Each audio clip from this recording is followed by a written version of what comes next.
Jessore general হাসপাতাল থেকে যেভাবে পাচার হয় ওষুধ, ভিডিও নিয়ে তোলপাড়।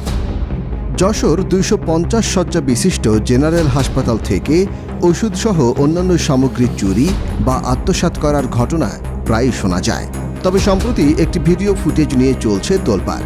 ভিডিওতে দেখা যাচ্ছে ঈদ উল ফিতরের ছুটির প্রথম দিন অর্থাৎ গত 9 এপ্রিল সন্ধ্যা 6টার দিকে একটি ইজি বাইক হাসপাতালের জরুরি বিভাগের পাশে স্টোর রুমের সামনে দাঁড়িয়ে আছে।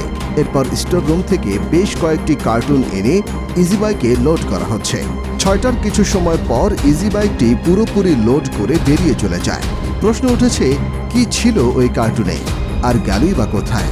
হাসপাতালের একাধিক সূত্র বলছে, স্টোর রুমে হাসপাতালে ভর্তি রোগীদের জন্য সরকারি বরাদ্দের যাবতীয় ওষুধসহ অন্যান্য সামগ্রী রাখা থাকে। এর দায়িত্বে থাকেন স্টোর কিপার সাইফুল ইসলাম। সম্প্রতি তার বিরুদ্ধে নানা আলোচনা সমালোচনা সহ দুর্নীতির অভিযোগ ওঠায় তাকে বদলি করা হয়েছে, কিন্তু এখনও তিনি কর্মস্থল ছেড়ে যাননি। সংশ্লিষ্টদের ধারণা, আত্মসাৎ করা ওষুধ বা অন্যান্য সামগ্রী ওই দিন সরকারি ছুটি থাকায় সরিয়ে ফেলেছেন সাইফুল। বিষয়টি হাসপাতালের স্থাপন করা সিসিটিভির ফুটেজ দেখে তদন্ত সাপেক্ষে ব্যবস্থা গ্রহণের দাবি জানিয়েছেন সংশ্লিষ্টরা। এ বিষয়ে সাইফুল ইসলামের কাছে জানতে চাইলে তিনি কোনো সদুত্তর দিতে পারেননি। তিনি বিষয়টি নিয়ে হাসপাতালের তত্ত্বাবধায়কের সাথে কথা বলার পরামর্শ দেন। ডেস্ক নিউজ, দৈনিক রানার।